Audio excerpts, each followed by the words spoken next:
If you're new to IoT, whether you're a student or an engineer, there's some new content for you. My friend Jim is here on the IoT Show to tell us everything about IoT for beginners, a series of lessons that will be very useful for you to discover all about IoT. That's today on the IoT Show.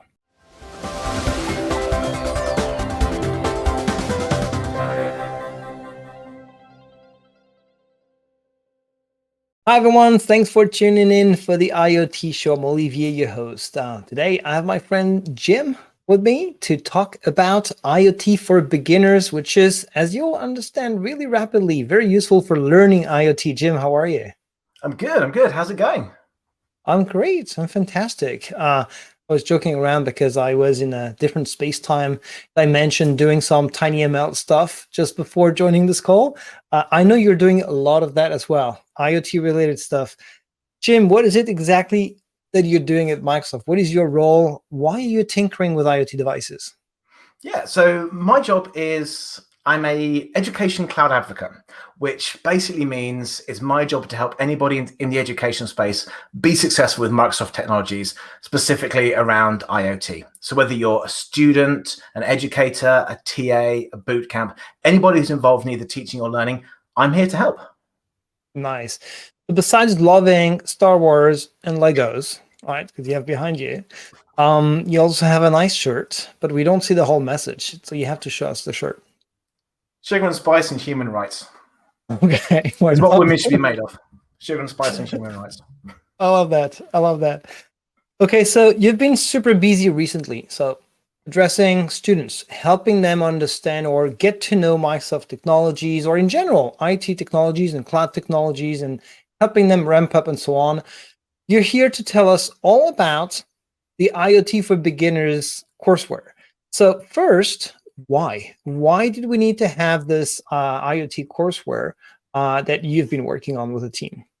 Yeah, great question. So I have a lot of people come to me and ask me, how do I get started with IoT? And not just how do I get started with Azure with IoT, literally, how do I get started with IoT right from the basics? So the idea behind this was to put together a course that could be taught at a university. Students could use it in study groups, or students could use it for sort of self-guided learning that teaches IoT literally from the basics. Pretty much the introduction for what does IoT even stand for, all the way through to building a number of different IoT applications and then deploying them to the cloud. I think that one actually could apply to a lot of people, not just students. But how did you come up with the curriculum itself, but mostly how did you fit it and adapt it to a specific audience, which is students, right? Students. Yeah, you are totally right. This can be used by anybody who wants to learn IoT, but that's kind of a baseline. We focused on first year of university, maybe upper end of sort of K through 12 education type students who wanted to learn IoT. And to make sure that the content was right for students, we've actually been working with students. So at Microsoft, we're privileged to have a group of folks which we call our Microsoft Learn Student Ambassadors. And this is a group of students who are community leaders in their universities all around the world, and we work closely with them. And so we've been putting this content in front of them, asking them the questions. Is this applicable for you? Is this the right kind of content that you need? Is this going to help you learn? So everything's been student-led. I mean, for example, one of our student ambassadors, Latifa Bello, based in Nigeria, had never done IoT before. She's come to this course and she's been using it to learn IoT and giving us great feedback to make sure that it is appropriate for somebody who's approaching IoT for the first time as a university student. I love that, especially as we are now more used to the remote work, right? We reach more people, and actually students from more regions, from more areas can access learning content of that kind. I think it's super smart to have asked these very students what exactly they're looking for. So show us a bit, tell us a bit about what shape the curriculum, the courseware is taking, and what does it look like? So yeah, everything we do is based around a series of projects. We want students to learn IoT in the real world. And so we've put together 24 lessons designed to be taught over a 12-week semester, all based off projects that show the journey of food from farm to table, all using IoT. So we start with just kind of the basics, getting it started, lighting an LED that kind of canonical hello world of IoT. We then move to farming, soil moisture checking, temperature checking for plant growth. We look at transport, how your food gets from the farm to processing plants. We look at processing with AI on the edge to actually check food for ripeness. We look at retail for stock control. And then finally, we look at consumer IoT devices, smart timers. So when you're cooking food, you know how long to cook it for. So we've picked up these projects along the way, and we've been working with a whole load of people across Microsoft and across our Microsoft Learn student ambassadors to build this content. So it's all based off lessons with regular check-ins, regular quizzes, regular ways to make sure that people understand the content that they are creating. I like how it's like super grounded. It's down to earth, not making jokes about the facts about food and how it's grown and so on, but really, it's concrete. It's not like you're talking about very abstract notions or principles or concepts or whatnot. It's really, day-to-day, everyday life. For engineers, it's going to definitely resonate a lot. That, and well, you were starting mentioning a bit about this the format, as in what to expect. Can you walk us through one of the lessons as an example of what to expect? Of course, yeah. So if we take the first lesson, kind of great place to kick off with the first lesson. We start with sketch notes for some of our lessons for those folks who are more visual learners. So we have a lot of artwork that kind of shows what people are going to be learning. We then kick into things like an introduction to the Internet of Things, an introduction to IoT devices. Then we have hands-on labs, actually getting your hands-on with the device. Then we look at things like applications of IoT and sort of examples of IoT devices. And then all the way through, we have written content that gives you the information you need. We have diagrams. We have questions, things like do a bit of research. How much data generated by IoT devices is used? How much is wasted? Questions like that means study groups can have discussions, teachers can discuss with students, or individual students can go and do research a bit more around the topic. And we try to make sure that we teach the concepts in a domain-specific way. So when we teach things like farming, we teach why you measure soil moisture, what the values actually mean, how you can calibrate your device. When we do things like transport, we talk about GPS and what the coordinates mean, how that maps to the real world. So we try to make sure that the students understand the domain that they are building the IoT devices for. And all the way through, it's constant check-ins, constant labs, and then we drop in some challenges at the end. We have quizzes. We have lists of self-study guides if you want to go and read more around the topic. And then we have assignments. So after you've completed the lesson, you can actually go off and do some work by yourself, or this can be given in the classroom as a homework assignment for students to do. Nice. You basically did all the professor's work, right? By putting all that together. Pretty much. The aim is we can give this to a professor who could literally take this content and run it as is, but it's free and it's open source. So if a professor wanted to change it up a bit, take sections out of it to use in their courses using their own pedagogies, they're more than welcome to do so. That's nice. It's very much hands-on. It's very much practical. I know there's this notion of capstone project when you're studying in university. So is each of the lesson ending with a capstone, or is it a capstone because actually you are going through that journey of that food from where it grows to your plate, or is that the whole capstone project, right? Like the full thing once it's working? Well, each project could be expanded to a larger capstone project. They're small enough that they could be done in classes, but if you wanted to make a much larger project out of it, you could. For example, the retail projects, you train an object detector and you get an IoT device to take a photograph of stock and then count how many boxes of cornflakes you may have on a shelf. Somebody could then build a more advanced capstone project with maybe some robotics to put cornflakes back on the shelf when there's a gap. So it's small enough that you can do it in a classroom, but it's open-ended enough that it could easily be turned into a capstone project if anyone wanted to. Great, Jim. So it looks to be a very comprehensive lesson for a first one, but it's the IoT show, and IoT show means devices. Can you show us, the final result of maybe that project or one of them, on one of your devices? Yeah, certainly. I've actually got a couple set up at the moment for some of the projects that we actually teach in there. I'm going to start at the end. The consumer project that we do at the end is a smart timer. We all ask our Alexas, our OK Googles to set timers. I wanted to teach people how to build an IoT device to set a timer themselves. So I have one here. I've got a speaker microphone set up. Got a Raspberry Pi here with a Seed Grove hat with a button. And if I just press the button, I can use this to build a timer. Set a 10-second timer.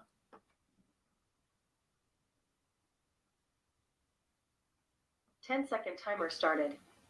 So we've got spoken feedback that the timer started, and then in 10 seconds. Time's up on your 10-second timer. So that's one of the projects you actually build. You do the speech to text, text to speech, and we even support different languages for that as well as part of the project. So that's one of the projects that you can build. Another one, I'm just going to adjust my camera up here.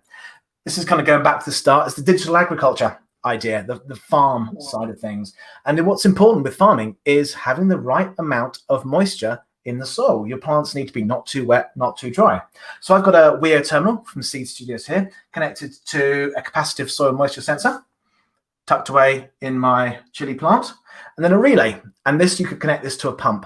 And what it'll do is monitor the soil moisture. If the moisture is too low, the pump turns on. Now I can simulate that. If I just take the sensor out of the plant, so it's a bit dry, what should happen, I need to just draw it off by hand.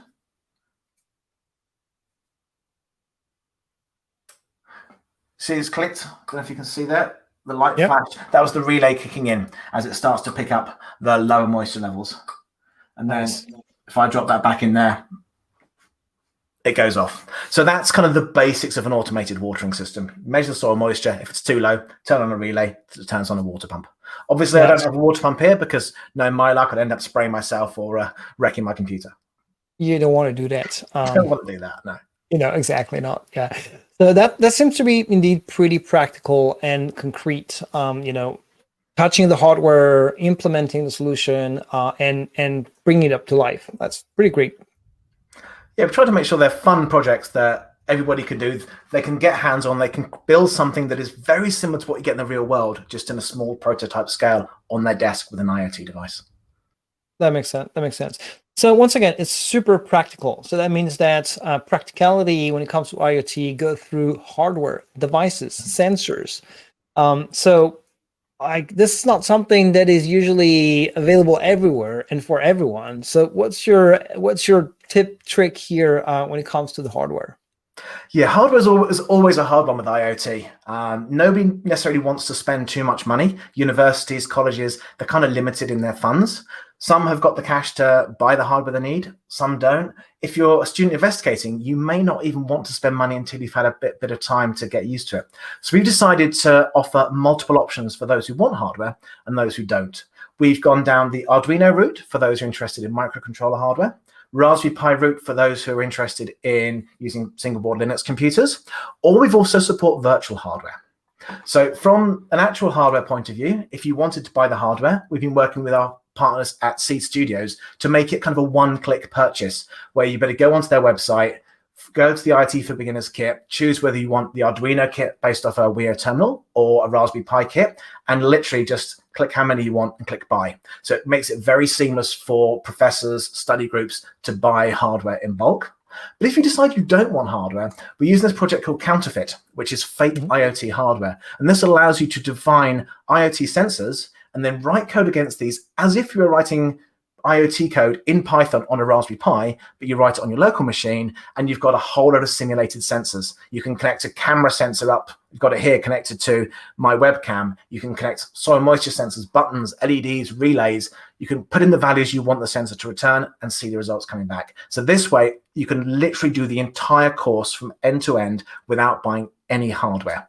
And same with cloud services. We want to keep the cost down. So on the cloud services, most of the services we use are free. There's a couple of paid tiers you have to use, but we're talking in the cents type levels of usage, not in the dollars or tens of dollars. So we always try to keep the cost as low as possible to make it accessible to as many people as we can.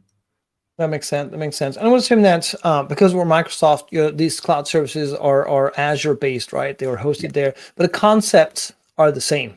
So you'll be learning as a student concepts of IoT that are applicable everywhere. Oh, totally. I mean, we don't even start teaching Azure until I think lesson 9. When we start off, we just start off with basic MQTT. So you learn the underlying principle of sending an MQTT message from an IoT device to a server. And then later on, we bring in the more advanced services that you can get from a cloud provider such as Microsoft. Brilliant. Brilliant. Another question for you, last question, before we send people to links for them to check it out, is that's a curriculum that is destined to students from all over the world. What about localization? Is that only in English? So I've been writing it in English because unfortunately, I can only speak English. But again, we've been working with our student ambassadors, and we've been looking to translate into as many languages as possible. So far, we have been working with ambassadors in India, in Indonesia, in Spain, in China, to produce translations in Bengali, in Hindi, in Spanish, in Chinese, Indonesian, and we're looking to do more. And again, because this is open source, it's freely available to anybody. Anybody in the community can contribute. We've created other curriculums like this before for other topics, and we've had great responses from the community putting together different translations. So this, again, if you want to translate it into your language of choice, go ahead. Please, would really appreciate you getting involved. Raise a pull request with your translation, and we will get that in there. Excellent. Once again, students ambassadors at work here helping localizing, but not just them, as you were saying. It's on GitHub. Knock yourself out. Go contribute. That's what it's about. Yeah. So Jim, that's great. That's perfect. We are at the beginning of the July IoT months here. So lots of IoT content. IoT for beginners could be your starting point. Why not? Right, for July IoT. Perfect way to learn it, right from the basics. Exactly. So if you want to know more about IoT for beginners and all the good lessons and work the teams put together with Jim, you can go and visit that link, aka.ms/IoT-beginners.